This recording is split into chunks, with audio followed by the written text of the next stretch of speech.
Hi, my name is Jenny Crones. I'm the coordinator of tutoring services. I'm going to go over a tutorial today that's going to show you how to use MyHeartland. We're going to go over some tips and just some basic information about what MyHeartland has to offer you. So I'm going to start off by going to heartland.edu. That's our home page for our college. So you want to start by going to heartland.edu. And then once you're there, you want to click MyHeartland. So I'm going to give that a click. Now, we're not in MyHeartland yet, we still have to log in. But before we do that, I want to draw your attention to a couple important links that are available on this page. One is help, so if you have any questions or you need help, you can click that link. And there's help related to your password, technical support, a quick start guide for using some features within MyHeartland, and information if this is your first time logging into MyHeartland. I'm going to click welcome again. Now, in addition to that, there is also manage my password, and that is something you would use if you need to change or reset your password. Now up here at the top we also have technical support, and when you use that link you can contact our IT department with any questions you might have related to technical issues. So now I'm going to click login so I can log into MyHeartland.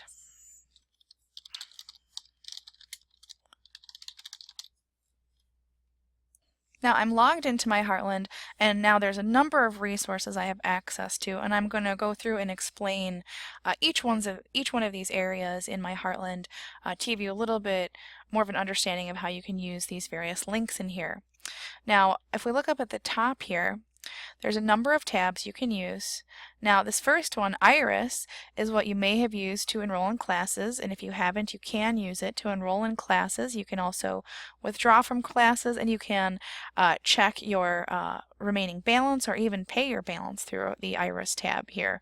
Now next to that is the email tab, and you would click that tab to access your student email account, and this is an important link to be familiar with because that's going to be one of the easiest ways for your instructor and other classmates to get in touch with you.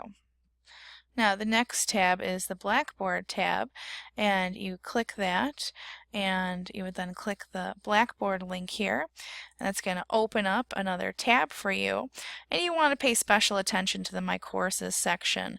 Now we're going to do another tutorial that goes through Blackboard in more depth, but for right now just keep in mind that through this Blackboard link you're going to access your course information, your syllabus. Sometimes instructors post your assignments in Blackboard. Oftentimes you can see your grades in Blackboard. But basically your main course information that's available online is going to be in your Blackboard course link under My Courses here. So I'm going to click back into that tab. We're going to look at the Files tab next. Now this is another one too. We're going to do a whole tutorial on accessing your files here on campus, which is known as your iDrive. But the important thing to keep in mind here is by going to the Files tab, you can access any important files that you've put into your iDrive here and saved either while you were on campus or saved by going through the Files tab here in MyHeartland. Now the next tab we're going to look at is the Library tab. So we'll talk about some of the various features within this link here on MyHeartland. Now you notice the first one is called Books and Media. You can request books and media by just logging into MyHeartland and clicking the Library tab. And what's really great is if we don't have that book or media item available here at Heartland, you can actually request those through the iShare program, and that could mean requesting books or media through other colleges in the Illinois area. Now down below here, there's some links to library hours and staff information. This next middle section is article databases, which again, if you're doing a research project for a class, you're probably going to need to get some articles, and these are a number of really great databases you can use to find those articles, and this could all be from the comfort of your home. Now over here there's some resources for citations. So again, you're doing that research project. You might have some questions about APA or MLA citation, or you might need to review a research guide. And these would be specific to your class or subject area. Now down below here is a really cool section to also be familiar with called Research Help, and in here is called Ask a Librarian. You can email, chat, or text your questions to find answers. And I've actually used this myself on campus, and it's a really, really great service.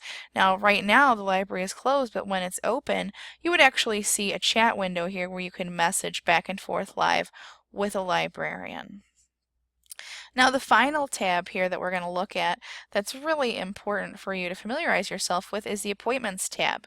When you click this tab, you actually are able to schedule appointments with any of these service areas on campus. So you'll click this button here, and then you'll just follow these prompts to schedule an appointment for yourself. In addition to scheduling appointments, you can actually cancel appointments with these areas as well. So this is something you could do again from the comfort of your home at any time that works for you.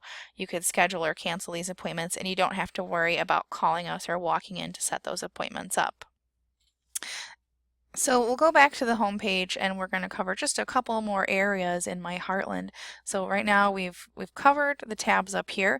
The next section is actually News from the Nest, and just as it's described, this is current information that it's either upcoming deadlines or it could be fun events on campus that you should check out. Right below that is the password expiration reminder, and this is just letting you know how much time you have until your password expires. You'll want to keep an eye on that and change your password before it expires. We have another link to technical support below that. So again, keep that in mind. If you have any questions or you have any technical issues, you can use that link or call our number here to talk with somebody in our IT department. The last and final part of MyHeartland that's important for you to be aware of is the class cancellations portion of the page.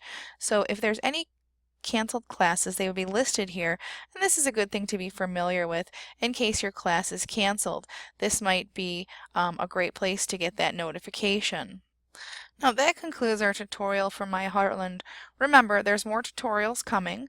There's a tutorial on using your iDrive, and there's also a tutorial on using Blackboard.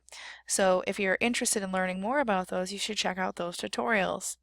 If you have any other questions about using MyHeartland or need help and want to work with a tutor, why don't you give us a call at 309-268-8231, or you can email us at tutoring@heartland.edu.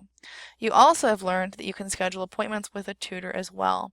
So we'd love to help you if you have any questions about MyHeartland or your course. I hope you have a great day, and thanks so much for watching.